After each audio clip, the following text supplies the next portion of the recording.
ప్రభువైన యేసుక్రీస్తు నామమున ఈ సైన్స్ అండ్ సైన్స్ అనే కార్యక్రమానికి మిమ్మల్ని ఆహ్వానిస్తున్నాం. ఈరోజు కూడా మనతో సహోదరులు రూబెన్ ఎబినేజర్ మనతో ఉన్నారు. రండి మనం కార్యక్రమంలోనికి వెళ్దాం.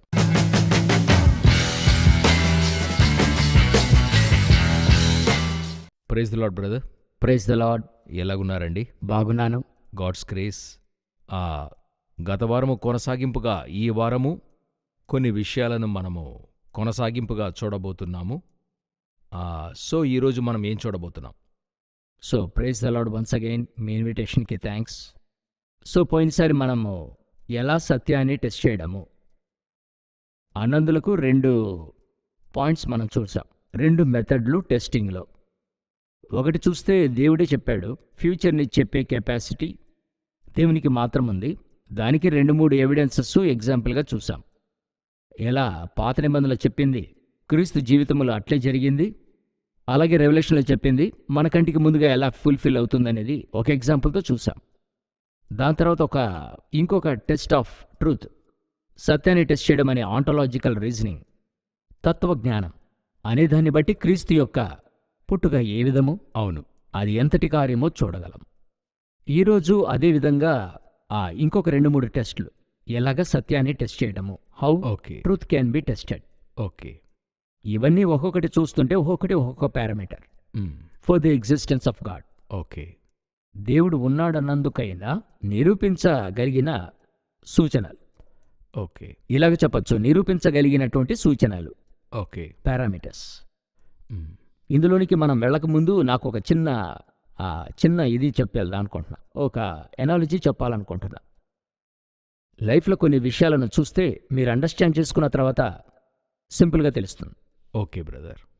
దానికి ఒక ఎగ్జాంపుల్ చెప్పాలంటే, నేను నా కుమారుడు 5 ఏళ్ల ప్రాయంలో ఒకరోజు బైక్లో కూర్చోబెట్టుకుని తీసుకెళ్ళా. అప్పుడు ఒక బండి చెయ్యి మీద నుండి తీసా. ఏదో ఒక చెయ్యి తలను గోక్కోవడానికి తీసి ఇంకొక చేత్తో నడుపుతున్నా.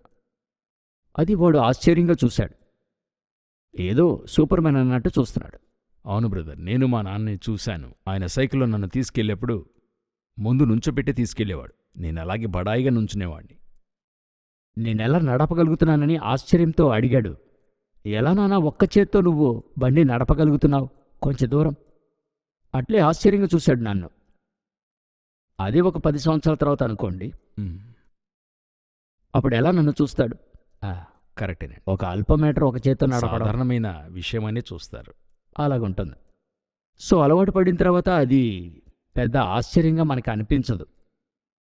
అయితే లైఫ్లో కొన్ని విషయాలు ఉన్నాయి. ఎగ్జాంపుల్గా ఒక ఇంజనీరింగ్ని చూడండి. The better you know engineering, the better you admire an engine అని చెప్తారు. అవునండి. ఒక ఇంజిన్ని మీరు మెచ్చుకోవాలంటే ఇంజనీరింగ్ తెలిస్తే మీరు బెటర్గా మెచ్చుకుంటారు. ఖచ్చితంగా. మీరు ఇప్పుడు ఇంజనీరింగ్ అని చెప్పిన వెంటనే తెలియని ఒక సంతోషం. నా బ్యాక్గ్రౌండ్ ఇంజనీరింగ్ కావడం వల్ల అబ్బా ఈరోజు ఏదో నాకు తెలిసింది మాట్లాడబోతున్నారు అనే సంతోషం మీరు చెప్పిన ఆధారాన్ని బట్టి నేను చెప్తున్నా. సో ఇప్పుడు యాక్చువల్గా నేను ఇంజనీరింగ్ చదవలేదు, బట్ ఇంజనీరింగ్ మీద ఒక ప్యాషన్ ఉంది నాకు. ఎస్పెషలీ ఆటోమొబైల్ ఇంజనీరింగ్, ఈ మెకానికల్ ఇంజనీరింగ్లో ఎక్కువ ప్యాషన్ ఉండేది. ఇప్పుడు ఈ వోల్వో ఇప్పుడు వచ్చే B11R అనే మల్టీ యాక్సెల్ లెంగ్త్ గుండే బస్సెస్ ఉన్నాయి కదా, బస్సులు. అవునండి. అవన్నీ చూస్తే మాస్టర్ పీస్ అసలు. ఖచ్చితంగా.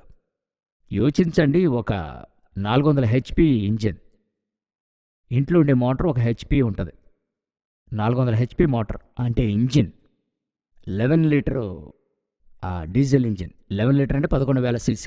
మన కారులో ఉండేవన్నీ 1000-1200 ఉంటాయి. 11,000 cc. అందులో చూస్తే 12 గేర్ల ఆటో ట్రాన్స్మిషన్. అవును. అందులో ఇంకొక ఇంజనీరింగ్ ఫీచర్ ఏంటంటే, మన సాధారణ బస్సుల్లో ఫ్రంట్ వీలే తిరుగుతుంది. నార్మల్గా ఈ టౌన్ బస్సెస్ వీటిలో చూస్తాం. అవునవును. దీనిలో ఉండే ఆ లాస్ట్ వీలు తిరుగుతుంది, రియర్ వీలు తిరుగుతుంది. కరెక్ట్. ఆ టర్నింగ్ రేడియస్ తగ్గించడానికి. ఇటువంటిది మనం చూస్తున్నప్పుడే చాలా ఆశ్చర్యంగా ఉంటుంది. దానితో పాటు చూసినట్లయితే టర్బో చార్జర్ సౌండ్ వస్తుంది. కొయ్యి అని ఒక సౌండ్తో వెళుతుంది. మనల్ని క్రాస్ చేసి వెళుతుందంటేనే ఎటువంటి ఒక ఇంజనీరింగ్. అవును. అలాంటి ఒక ఆఫ్ ఫీలింగ్ మన హృదయంలో మనకు తెలియకుండా వస్తుంది. అది తెలియని వాళ్ళకే అది సౌండ్గా అనిపిస్తుంది. మీరు చక్కగా ఒక పాయింట్ చెప్పారు. అది సౌండే కానీ ఇక ఏది తెలియకపోతే అది నాయిస్ అనిపిస్తుంది. అవును. ఇంజనీరింగ్ తెలిసిన వాళ్ళకి మ్యూజిక్ అనిపిస్తుంది. ఖచ్చితంగా. ఒకవేళ ఇంజనీరింగ్ గురించి ఇష్టమే లేకుండా ప్యాషన్ లేని వాళ్ళైతే ఏదో బస్సు అందంగా ఉందని అభినందించగలరు, అంతే. ఇంజనీరింగ్ మీకు బెటర్గా తెలిసిన పక్షమున ఇందులో ప్రతి అంశాన్ని మెచ్చుకుంటారు. ఒకవేళ ఇది ఎందుకు మాట్లాడుకుంటున్నామో యోచించవచ్చు. బైబిల్ కూడా అలాగే. ఓకే. బైబిలే తెరిచి చదవకుండా అదేంటని తెలియకుండా ఒకరు ఉంటే అది ఇష్టపడలేరు. అవును, తెలియని విషయంపై ఇష్టపడని కార్యము. తెలియకపోతే ఏంటంటే ఎప్పుడు చూసినా బైబిల్ చదవమంటున్నారు, అది అతనికి ఒక బోరింగ్గా ఉంటుంది. అవును. ఒకవేళ గాడ్ యొక్క గైడెన్స్లో, స్పిరిట్ యొక్క లీడర్షిప్లో అది చదువుతున్నప్పుడు అది ఒక one of the most enjoyable experiences చూస్తే బైబిల్ చదవటమే. అవును బ్రదర్, వాక్యంలోనే ఒక దగ్గర రుచి చూచి తెలుసుకోండి అనే వాక్యం ఉంటుంది. It's such a beautiful verse. చక్కగా చెప్పారు. యెహోవా ఉత్తముడని రుచి చూచి తెలుసుకున్నాడు. సో మన దేవునితో క్లోజ్గా ఉండే కొద్దీ we will admire him better. ఒకవేళ సాల్వేషన్ అంటే ఒకరికి గొప్పగా తెలియలేదనుకోండి, రక్షణ ఒక మనిషికి గొప్పగా తెలియలేదనుకోండి, తన ఫౌండేషన్కే రాలేదని అర్థం. కరెక్ట్. ఒకరు మరి దేవుని అంగీకరించే హృదయమే ఆ సాల్వేషన్లోనే ఆ రక్షణ అనుభవం అంటారు, రక్షణ ఆనందము అంటారు. అందులోనే ఆ బేస్ అంతా కూడా. బేస్ అక్కడే. అవును. ఒకవేళ అర్థం కాకపోతే ఎలా ఒక ఇంజనీరింగ్ తెలియని వ్యక్తి బస్సును ప్రశంసించలేడో అటువంటి కండిషన్లోనే ఉంటారని మనం అర్థం చేసుకోవచ్చు. ఓకే. దేవునికి దగ్గరయ్యే కొద్దే ఆ రక్షణానుభవం యొక్క గొప్పతనం మనకు తెలుస్తుంది. అవును. ఆ విధంగా బైబిల్కి దగ్గరయ్యే కొద్దీ you will admire the word better and better. So ఈ విధంగా మనం లాస్ట్ రెండు చూసింది ఆ ఎగ్జిస్టెన్స్ ఆఫ్ గాడ్ని టెస్ట్ చేయడానికి ఆయన ఫ్రేమ్వర్క్ అనుకోవచ్చే. దేవుని ఎగ్జిస్టెన్స్ని టెస్ట్ చేయడానికి ఏమేం పారామీటర్స్, అంశాలు ఉన్నాయి, వాటితో మనం టెస్ట్ చేయొచ్చు. ఈరోజు తర్వాత మనం మూడో పాయింట్గా చూసేది లాజికల్ కన్సిస్టెన్సీ. ఓకే. సత్యాన్ని మనము టెస్ట్ చేయడానికి ఆంటలాజికల్ రీజనింగ్తో, తత్వశాస్త్రంతో లాస్ట్ టైం చూసాం. దాని కంటిన్యూషన్గా ఈరోజు చూడబోయేది లాజికల్ కన్సిస్టెన్సీ అండ్ కోహరెన్స్. అంటే ఏంటని అడిగితే స్థిరత్వము. లాజికల్ కన్సిస్టెన్సీ అంటే హేతుబద్ధమైన పొందిక, ఒక ఉద్దేశము అన్ని వైపులా వ్యతిరేకము లేకుండా ఒకదానికొకటి కలిసిపోయే రీతిలో ఉండటము. ఇది ఇంకా అర్థమయ్యేటట్టుగా చెప్పండి. ఫైన్. ఇది ఇంకా కొంత సింపుల్గా అర్థమయ్యేటట్టు చెప్పాలంటే ఒక ఎనాలజీయో లాజికో ఉంది, ఏదో సారూప్యత ఉందనుకోండి. ఇది అన్ని సమయాలలో మారకుండా, ఎదురుబొదురు కాకుండా ఒకే సీక్వెన్స్లో ఉందా? ఇది ఒక ఎగ్జాంపుల్గా చూస్తే అర్థమవుతుంది. వాక్యం చెప్తుంది, యెషయా 34:16 చదువుతున్నట్టుగా, యెహోవా గ్రంథమును పరిశీలించి చదువుకొనుడి, ఆ జంతువులలో ఏదియూ లేక ఉండదు, దేని జతపక్షి దాని యొద్ద ఉండక మానదు, నా నోటి నుండి వచ్చిన ఆజ్ఞ ఇదే, ఆయన నోటి ఊపిరి వాటిని పోగు చేయును. ఈ వాక్యంలో ఉన్నట్టు బైబిల్ గ్రంథాన్ని మనం అనేక సార్లు చదువుతుంటాం. ఆ 40 మంది ఆథర్స్ రాశారు. అవును. బైబిల్ 66 పుస్తకాలు, మినిమం 3500 సంవత్సరాలు ఆ టైం లైన్. డిఫరెన్స్. ఇందులో ఒక రీసెర్చ్ టీం ఏం చేశారు, బైబిల్ ఉండే రెఫరెన్స్ కలయిక, ఇదే లాజికల్ కన్సిస్టెన్సీ అనడానికి. అంటే ఒకరు రాసిన వాక్యము, మరొకరు రాసిన వాక్యం, రెండు వాక్యాలు మ్యాచ్ అవుతాయి. ఎంత కలిసిపోతుందనేది, ఎంతవరకు మ్యాచ్ అవుతుంది. అందులో ఆశ్చర్యంగా డిజైన్ ఒకటి క్రియేట్ చేశారు. ఓకే. అందులో కనిపెట్టింది ఏంటంటే అతి తక్కువలో 63,000 రెఫరెన్స్ ఉన్నాయి అంటున్నారు. 63,000 రెఫరెన్సులు ఉన్నాయి. ఓకే. మీరు స్క్రీన్లో చూసేది ఆ రెఫరెన్స్ యొక్క ఆరంభము, అది మరో చోట ఎక్కడ సూచిస్తుంది. ఇది చూస్తున్నప్పుడే మార్వలస్గా ఉంది, బ్రహ్మాండంగా, చాలా బ్రహ్మాండంగా ఉంది. ఇది ఒకరు రాసింది కాదు, నేను తిరిగి ఎప్పుడూ చెప్తుంటా, ఎవరో ఒకరు బుక్ రాసి ప్రచురం చేయడం అన్నట్టు కాదు. వేరువేరు ఆథర్స్ రాసి ఒక వాక్యము మరొక పేరు లేకుండా ఉండదు. అవి రెండు 100% సేమ్గా ఉంటాయి. మరి ఎప్పుడు కూడాను ఈ వాక్యాన్ని చదివేవారు, అది చెప్పేవారు ఒక వాక్యము మరొక వాక్యాన్ని కాంట్రాడిక్ట్ చేయదు. అంటే ఒకదానికొకటి ఆపోజిట్గా ఉండదని స్ట్రాంగ్గా చెప్తుంటారు. చక్కగా చెప్పారు. ఇప్పుడు కాంట్రాడిక్ట్గా ఏ వాక్యం ఉండదు. ఒక వాక్యానికి జతగా మరొక వాక్యం ఎక్కడైనా ఉంటుంది. ఖచ్చితంగా మనం వాక్యములో ఒక తెలియని విషయం కూడా బైబిల్లో మరొక వాక్యం నుండి మనం అర్థం చేసుకోగలం. సో అతి తక్కువలో 63,000 రెఫరెన్స్ ఉన్నాయి అంటున్నారు. ఇవన్నీ చూస్తే లిటరరీ రిఫరెన్స్, ఆ తర్వాత లాజికల్ రెఫరెన్స్, ఇది కాక స్పిరిచువల్ రెఫరెన్స్ ఉంది. అదే మనం రెవల్యూషన్ అంటున్నాం యూజువల్గా. అది ఇన్ఫినిట్గా ఉంటుంది. అవును, నాకుండే రెవల్యూషన్ ఒకలాగుంటుంది, అదే మరి ఇంకొకటి మీకు అది వేరే విధంగా తెలియజేస్తాడు ఆయన. వాటిని వీరు చూడటం లేదు. అవన్నీ చూస్తే ఇన్ఫినిట్ టైమ్స్ ఉంటాయి మీకు. అప్పుడు మనకి ఈ స్క్రీనే చాలదు. చక్కగా చెప్పారు, స్క్రీనే చాలదు మనకి. సో ఇది ఎక్స్ప్లెయిన్ చేయడానికి ఒక ఎగ్జాంపుల్ చూద్దాం. 1 యోహాను 1:7 మనం చదవగలం, యేసు రక్తము ప్రతి పాపము నుండి మనల్ని పవిత్రులుగా చేయను. ఇందులో చాలా మందికి తెలియంది ఏంటంటే, ఈ రోజు ఉండే జనరేషన్, ఈ జెన్ ఆల్ఫా, జెన్ జీ అంటున్నారు కదా, వీళ్ళకేం అర్థం కాదంటే, యేసుక్రీస్తు రక్తం చెందించాడు, ఆయన రక్తం చెందించబడటానికి నా పాప క్షమాపణకి ఏంటి సంబంధం అంటారు. సాధారణంగా అడిగేటువంటి ప్రశ్నలు అంటే యూత్ పిల్లలు ఇప్పుడుండేవారు జనరేషన్ అడిగే ప్రశ్నలు. అవును, మన యొక్క పాపానికే రక్తం చిందించారంటున్నారు, ఆయన రక్తం చిందించడానికి నా పాపం పోవడానికి ఏంటి సంబంధం? అర్థం తెలియకుండా చాలామంది ఉన్నారు. అవును. దీని యొక్క పేరు మనం ఎక్కడ చూడగలమంటే, ఇది దేవుడు చెప్తున్నాడు లేవియాకాండం 17:11 చూడండి. రక్తము దేహమునకు ప్రాణము, మీ నిమిత్తము ప్రాయశ్చిత్తము చేయునట్లు బలిపీఠము మీద పోయుటకై దానిని మీకిచ్చి తిని, రక్తము దానిలోనున్న ప్రాణమును బట్టి ప్రాయశ్చిత్తము చేయును. రక్తము వలన ప్రాయశ్చిత్తం కలుగుతుందని దేవుని యొక్క నియమము, దేవుని ఆజ్ఞ. అవును. ఇది ఎక్కడ రాసిచ్చాడంటే లేవియాకాండంలో రాసిచ్చాడు. ఇది జరిగి ఒక 1500 సంవత్సరాల తర్వాత యేసుక్రీస్తు రక్తాన్ని చెందిస్తున్నాడు. అవును. అది జరిగిన తర్వాతే మనం మొదట చదివిన వాక్యం 1 యోహానులో చదివినట్టు, ఆ రక్తమే మన పాపములను శుద్ధీకరించును. ఇదే లాజికల్ కన్సిస్టెన్సీకి ఒక మంచి ఎగ్జాంపుల్. ఎంత కలయికగా ఉందో చూస్తున్నాం, ఎంత కలిసిపోతుందో చూడండి. మీరు చెప్తున్నప్పుడు ఏం చక్కగా కలుస్తుందో చూసారా? అది 3 కాలఘట్టాలు, ఎక్కడ కూడా కాంట్రాడిక్ట్ కాదు. అవును. ఈ టెస్ట్ని మనం ఏం చెప్తున్నామంటే logical consistency and coherent test. Okay, ఇది సత్యాన్ని టెస్ట్ చేయడానికి ఒక దారి. లాజికల్గా ఉందా? లాజికల్గా ఉంది.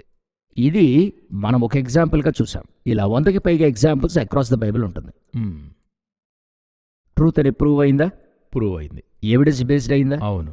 ఓకే, ఫస్ట్ మనం చూసింది ఇంతకుముందు ఎపిసోడ్లో attribute of revealing the future, జరగకముందే ఒక విషయాన్ని చెప్పగలిగిన కెపాసిటీ. రెండవది test of truth, ontological reasoning. దాని తర్వాత టెస్ట్ చూసాం లాజికల్ కన్సిస్టెన్సీ అండ్ కోహరెన్స్. అదే సారూప్యత కలిగి ఉండడం. అదే అది. 4వ టెస్ట్ ఆఫ్ ట్రూత్, దేవుణ్ణి టెస్ట్ చేయడానికైనా యాట్రిబ్యూట్ చూస్తే act of super natural miracles. ఇది దేవుడే చెప్పాడు. యోహాను 14:11 చదువుతున్నట్టు, ఈ క్రియల నిమిత్తమైనను నన్ను నమ్ముడి. అదే మరొక చోట యోహాను సువార్తలో చూస్తున్నాం 4:48, యేసు సూచక క్రియలను మహత్కార్యములను చూడకుంటే మీరెంత మాత్రమును నమ్మరని అతనితో చెప్పాను. దేవుడు చేసిన అద్భుతాలు బైబిల్లో అనేకము రికార్డైనవి. ఈరోజు మనం జీవించే కాలంలో అనేకులు వారు ఎలా రక్షింపబడ్డారని అడిగినట్లయితే ఒక్కొక్కరుడు సూపర్ న్యాచురల్ మిరాకిల్స్ చెప్తారు. ఒక్కొక్కరి దగ్గరను నా దగ్గర అడిగితే ఒక సాక్ష్యం ఉంటుంది, నా దగ్గర అడిగితే ఒక సాక్ష్యం ఉంటుంది. అవునండి. ఎలా మీరు క్రీస్తులోనికి వచ్చారు అని ఒక్కొక్కరి దగ్గర అడిగామంటే వేలు కాదు లక్షలలో మనం ఈరోజు సాక్ష్యాలు వినగలము. కొన్ని విషయాలైతే ప్రకృతికి భిన్నంగా ఉంటాయి, అంటే నమ్మశక్యముగానివిగా ఉంటాయి, కానీ దానికి నిజమైన ప్రూఫ్తో నిలిచి ఉంటారు ఆ స్థలంలో. అవును, అది హీలింగ్ కానివ్వండి, లేక డెలివరెన్స్ కానివ్వండి, లైఫ్ ట్రాన్స్ఫర్మేషన్ కానివ్వండి, లేక ఒక అడిక్షన్ నుండి బయటకు వచ్చే విషయం కావచ్చు, లేక ఒక బ్లెస్సింగ్ కావచ్చు. ఈ విధంగా అనేక సబ్ డివిజన్స్ అందులోనే ఉంటాయి. ఇవన్నీ సూపర్ న్యాచురల్ మిరాకల్స్, ప్రకృతికి మించి, మీరు చెప్పినట్టు ప్రకృతి మించిన అద్భుతాలు. అవును. అప్పుడు ఇవి చూసినట్లయితే బైబిల్లో రికార్డైనవి మాత్రం కాదు, దేవుడు చెప్పిన మరొక గొప్ప విషయం, నా యందు విశ్వాసం ఉంచేవాడు నేను చేయు క్రియల కంటే మరి గొప్పవి చేయను. మీరు నేను చేయగలిగిన విషయాలు. అవును. సో ఈరోజు కూడా అది అలా 100 లెక్కలో సాక్ష్యాలు, 1000 లెక్కల్లో సాక్ష్యాలు ఉన్నాయి.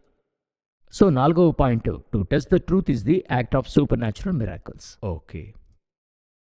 తర్వాత 5వ పారామీటర్, ఇందులో 5వ అంశం, to test the existence of God. దేవుడు ఉన్నాడని టెస్ట్ చేయడానికైనా 5వ పాయింట్ అదేంటంటే హిస్టారికల్ ఎవిడెన్స్.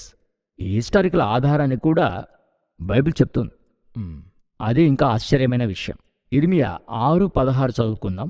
యెహోవా ఈలాగు సెలవిచ్చుచున్నాడు, మార్గములలో నిలిచి చూడుడి, పురాతన మార్గములను గూర్చి విచారించుడి, మేలు కలుగు మార్గమేది అని అడిగి అందులో నడుచుకొనుడి, అప్పుడు మీకు నెమ్మది కలుగును. పురాతన మార్గములంటే మన భాషలో అర్థం కావాలంటే హిస్టరీ తీసి చదవండి. అట్లే అలా ముందుకు వెళ్ళిపోతూ ఉండొద్దు. ఆగి పురాతన మార్గం, హిస్టరీ తీసి చదవండి. హిస్టరీ తీసి చదువుతున్నప్పుడు అది ట్రూత్కైన ఎవిడెన్స్ ఇస్తుంది, సాక్ష్యాన్ని ఇస్తుంది, ఖచ్చితంగా. అది సత్యానికి సాక్ష్యం ఇస్తుంది అని దేవుడే చెప్పున్నాడు. అవును బ్రదర్, మీరు చెప్తున్నప్పుడు ఒక విషయం జ్ఞాపకం వస్తుంది. లూకా రాసిన సువార్త పుస్తకం ఉంది కదా, అది రాసిన ఆ ఆథర్ వచ్చి ఆ టైం లైన్ చక్కగా రాసుంటాడు. ఫస్ట్ చాప్టర్ అంతా కూడా ఏ రాజు ఉండాడో, అక్కడ ఎవరు యాజకుడై ఉండాడో అన్నిటినీ కూడా అక్కడ పర్ఫెక్ట్గా తెలియజేసి ఉంటాడు. మీరు చెప్పినప్పుడు అదే జ్ఞాపకం వచ్చింది మీకు. చాలా చక్కటి పాయింట్. ఇంకొక పాయింట్ మీరు చెప్పిన దానికి కాంప్లిమెంట్గా చెప్పాలంటే, క్రీస్తు యొక్క జీనియాలజీ 4000 సంవత్సరాలకే ఉంది. ప్రపంచంలో ఏ వ్యక్తికి ఇంతటి జీనియాలజీ ఎవరికీ లేదు. అవును.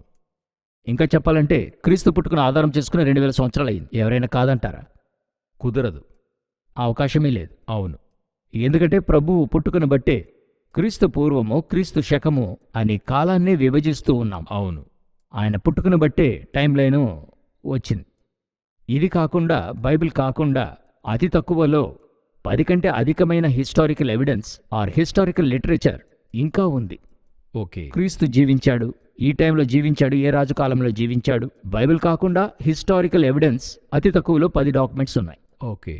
ఇంక్లూడింగ్ జీవిష్ హిస్టారియన్ జోసెఫస్ కానివ్వండి, ఆ రోమన్ హిస్టారియన్స్ కానివ్వండి, ఓకే.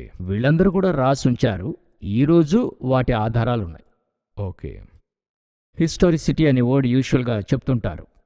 హిస్టారిసిటీను 100% దీనికి మీకు సాక్ష్యం ఇస్తుంది. ఓకే. మిత్ అనే విషయాన్ని క్రీస్తు పైన ఒక్కరు కూడా అప్లై చేయలేరు. హిస్టారికల్ ఎవిడెన్స్ను ఒక టెస్ట్ ఆఫ్ ట్రూత్ అని ఇర్మియాలో రాయడం మనం చూడగలం. ఇప్పుడు మనం 5 పారామీటర్స్ చూసాం. ఫస్ట్ పాయింట్, దేవుణ్ణి టెస్ట్ చేయడానికైన ఆధారము, attribute of revealing the future అని ఫస్ట్ చూసాం. అవును. Test of truth, ontological reasoning చూసాం. ఆ తర్వాత test of truth, logical relevance and coherence చూసాం. 4వది act of supernatural miracles చూసాం. 5వది మన ఇర్మియాలో ఆధారం చేసుకొని హిస్టరీని ప్రూఫ్గా చూసాం. ఓకే. ఈ విధంగా పలు పారామీటర్స్ మీరు చూడొచ్చు. ఇలా ఎన్నో కార్యాలు మనం చూడొచ్చు. ఇంకా పలు కార్యాలతో మీరు టెస్ట్ చేయొచ్చు. ఓకే. ఎగ్జాంపుల్గా మీరు చూడండి, క్రియేషన్ గురించి ఎన్ని వరల్డ్ వ్యూ చెప్తుందో మీరు చూడండి. ఒక సేకరణ చెప్తుంది, ప్రపంచంలో స్పిరిచువల్ టెక్స్ట్ క్రియేషన్ గురించి మాట్లాడాం కదా, అవును. అవన్నీ కూడా చేర్చండి. అన్ని స్పిరిచువల్ టెక్స్ట్, మతాలు కానివ్వండి, ఇక మిత్ అన్నీ చేర్చండి. అవన్నీ కూడా ఒకవైపున ఉంచితే దానికంటే 10 రెట్లు లేక 1000 రెట్లు క్రియేషన్ గురించి బైబిల్ అధికంగా చెప్తుంది. అంటే ప్రపంచంలో ఉండేటువంటి అన్ని నమ్మకాల ఆధారంగా ఉండేటువంటి ఈ క్రియేషన్ గురించి చెప్పబడిన కార్యం అదొచ్చి బైబిల్లో చెప్పబడింది వాటికంటే ఎన్నో రెట్లు అధికంగా ఉందని చెప్తా. దాదాపు 1000 రెట్లు అధికంగా క్రియేషన్ గురించి బైబిల్ చెప్తుంది. ఓకే. ఇది ఒక పారామీటర్గా, కొలతగా తీసుకోవచ్చు to test the existence of God. Okay. ఈ విధంగా చూస్తే చూసేవాళ్ళు ఎన్నో పారామీటర్స్ చేర్చచ్చు. ఇప్పుడు మనం చూసింది 4-5 చూసాం. అవును. టైంలో మనకు కుదిరింది చూసాం. ఈ విధంగా మల్టిపుల్గా చేర్చచ్చు. చేర్చి టెస్ట్ చేసినా కానీ దీని స్థితి అలాగే ఉంటుంది, మారనే మారదు. ఒకరోజు కూడా మారదు, ఎప్పుడూ మారదు. మీరు చెప్పినట్టు వీటన్నిటిని బట్టి మనం చెప్తున్నాం, Bible is the truth, Jesus is the revolution of truth. Amen. అదే దేవుడు చెప్తున్నాడు, నేనే మార్గము, సత్యము, జీవం అని.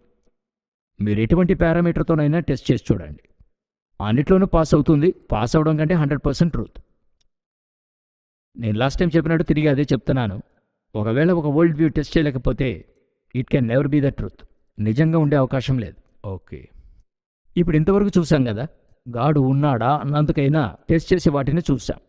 అంటే పారామీటర్స్ ఫర్ టెస్టింగ్ గాడ్. మనం ఎప్పట్లాగా సైంటిఫిక్ ఏథిజంకి వద్దాం.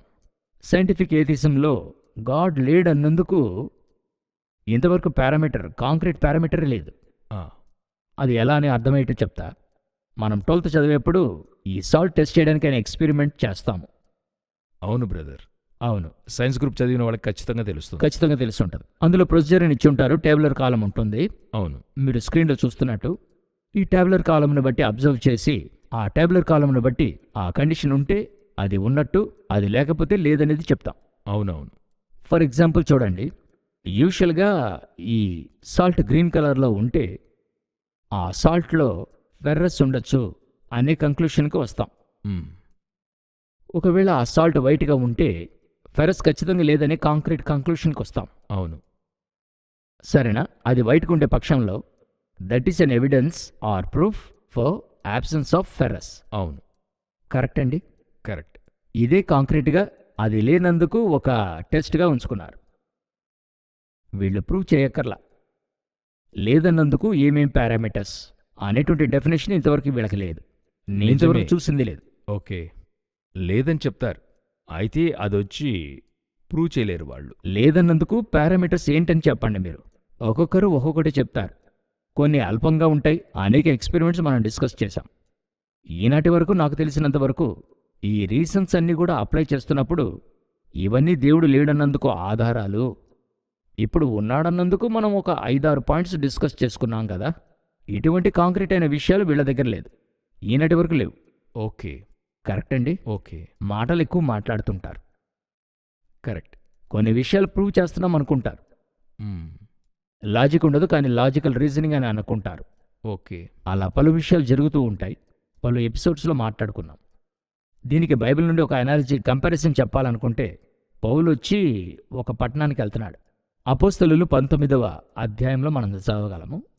ఈయన ఒక దగ్గరికి వెళ్ళి ఆ సత్యాన్ని ప్రీచ్ చేస్తాడు. అప్పుడు గొప్ప జనసమూహము, వాగ్వాదం జరుగుతుంది. అది కాదు ఇది కాదని మాట్లాడుతుంటారు. అక్కడ వాక్యము చక్కగా చెప్తోంది. అపోస్తలులు 19:32. ఆ సభ గలిబిలిగా ఉండెను గనుక కొందరు ఈలాగున కొందరు అలాగున కేకలు వేసిరి. తామెందు నిమిత్తము కూడికొనిరో చాలామందికి తెలియలేదు. ఎందుకొచ్చి నుంచున్నారో చాలామందికి తెలియలేదు. ఈనాటి జీవన శైలిలో కూడా అలాగే ఉంది. ఎందుకు నుంచున్నాం? ఎక్కడన్నా ఎవరైనా పైకి నుంచుని చూస్తే అందరూ కూడా పైకి చూస్తున్నట్టుగానే. అవును. ఎందుకు సైంటిఫిక్ ఏథిసాన్ని నమ్ముతున్నారని అడిగినట్లయితే, నా యొక్క అనుమానం సరి అయితే మినిమం 50-75% ఆఫ్ పీపుల్కి ఎందుకు నమ్ముతున్నారో తెలియదు. వాడు చెప్పాడు నమ్ముతున్నా అంటారు. కరెక్ట్. ఈ విధంగా మ్మ్. ఎందుకు నమ్ముతున్నాం, ఎందుకు మాట్లాడుతున్నాం, ఏది రీజనింగ్గా ఉంచి అది బిలీవ్ చేయనారంభించాం, ఏ పారామీటర్స్ని చెక్ చేశాము, ఇవేవి చాలామందికి తెలియవు. అలాంటి కాంక్రీట్ పారామీటర్ డిఫైన్ చేసి ఉంచారా అంటే అది కూడా లేదు. ఎలాగ ఎఫెసు పట్టణంలో ఏం చేస్తున్నారో తెలియక గలిబిలి చేశారో అదేలాగా వీళ్ళు ఈరోజు చేస్తూ ఉన్నారు. సూపర్ బ్రదర్, మీరు చాలా విషయాలు చక్కగా చెప్పున్నారు. మీరు చెప్తున్నప్పుడు ఒక వాక్యం చివరిగా నాకు జ్ఞాపకం వచ్చింది.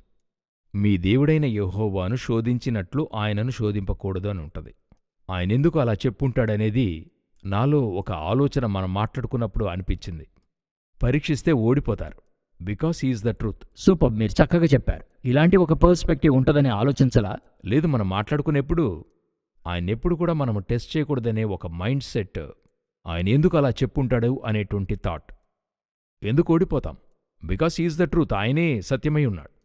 అందువల్ల పరీక్షనది పరీక్షించేవారు ఉంటారు, పరీక్షించచ్చు, బట్ హీ విల్ విన్ అనేటువంటిది మనము ఒక్కానించి మనము అంగీకరించాల్సిన విషయం. ట్రూ. ఓకే బ్రదర్, ఎంతో అద్భుతంగా ఈ కార్యాలను మాకు తెలియజేశారు. కొనసాగింపుగా ఇంకా మరెన్నో దేవుని చిత్తమైతే ఇంకా అధికమైన విషయాలు మనం చూద్దాం. మీరు వరుసగా ఈ కార్యాలను చూడండి. బ్రదర్ చెప్పే ఈ కార్యాలన్నీ వరుసగా చాలామంది కూడా చూస్తూ ఉన్నారు. కొనసాగింపుగా చూడండి. మరొక ఎపిసోడ్లో మనం దేవుని చిత్తమైతే కలుసుకుందాం.